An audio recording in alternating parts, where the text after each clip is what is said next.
Hello and welcome back, guys. You are gaming with me, Brothgar, and today I've got some more Planet Coaster for you. Now, this is a ride I built about a week ago, and what I did is I built it inside of a building. So I built the building first, and then I built a Eurofighter roller coaster inside of this. And this thing is pretty cool. I like this. I like the idea of what I was doing here and some of the things I was trying to learn. I was trying to learn how to build buildings a little bit better and also doing something beyond just building a station over, you know, the main little spot right there, and actually building a building where that ride is incorporated into it. So this is what I have right here. It is a castle courtyard.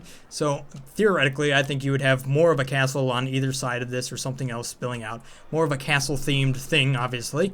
And a lot of what I was doing here was trying to work the patterns. So you can see everything off the middle here is symmetrical side by side and then symmetrical front to back here as well. So when I was editing this building, or shall we say when we go in here to edit this building, what I was trying to do is copy certain sections right here, trying to make this more into slices so that you can create a lot of geometry very quick. Because my idea, at least for this series, is to build buildings and rides and all of that stuff themed together, but do it very, very quickly. And in order to do that, you need a technique to do something like that. So in this case, I have done, you know, a walkway right here, and I can copy the entire thing if I wanted to, like this, duplicate section, and then start placing this down linear wise, and that way all the windows and everything line up and all the little lights and all that stuff light up as well. So I don't know, it's an interesting idea. You'll see it when I work through the time lapse here of me actually working on this, but I've gotten a little bit better at doing that.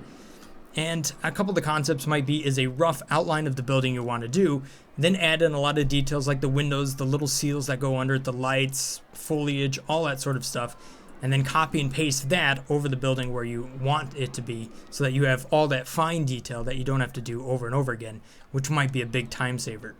Cool thing about this ride, though, is I think it's a big step forward as compared to what I was doing. There's also been a recent update here in the Planet Coaster as well of them taking off the height limit for these rides. There used to be a limit to how tall you could build a roller coaster, and they've since taken that off, so you no longer have to be restricted in the amount of height that you had. Some of the roller coasters, especially the ones that were meant to be really tall, like the launch coasters, just had a really low ceiling for some odd reason. So I'm glad that they did that, and I'm glad that they were listening to us on the forums right there. They even talked about that. Let's go ahead and give this ride a ride here. You can see it.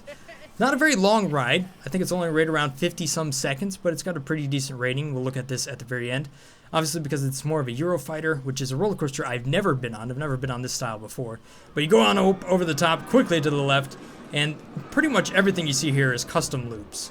As you can tell, trying to fit it inside of this building, it was a big challenge. But you go around sort of these, I don't know what you want to call it. I'll just kind of let you view it as it is. It goes through a couple of loops, though. Just trying to incorporate as much of the building as I can. And I think it's a fun little ride, a fun little style of everything. I'd obviously like to take this much further, put several buildings in a much bigger coaster, but this was a small taste of things that I hope to be coming here in the future. So that's the ride right there. I'm going to leave you with a bit of a time lapse right there. But if you guys got a couple of recommendations you want me to try to build, you can go ahead and leave them down there in the comment section below, and maybe for my next video here, that's what I'll be trying. Obviously, you can download this in the Steam Workshop if you want to check out the link down there below. It isn't that expensive. Let's see here. What are my results here? I got a 7.0 on the excitement, fear 5.1, nausea 2.8, so those are pretty good ratings right there. Those are actually really solid. Duration, only 48 seconds right there. One thing you will need to do, though, is actually put in your pathway. Pathway does not come in with the blueprints. So what you will get is you'll get everything else here, but you'll have to put in your own pathway right there. And you can see what I've done. Just kind of bringing it out, and, you know, this is your main line right there. And you maybe want to do a shortcut or something, you can throw that in there as well, if you want to. Let's take a look at the blueprint real quick, just to see what it all costs. $8,000 to drop this bad boy in. And it took me about 2 hours to make this, so that's a big time saver. If you want to throw this in on your castle-themed coaster, then have at it. Looks like I forgot one little detail, which was this flag over on that side, so I'll make an update to that before I upload it. Anyhow, thanks for watching, guys. I'll see you guys next time. Stay awesome. If I've earned your subscription, then thank you so much for that. Peace. Brothgar out.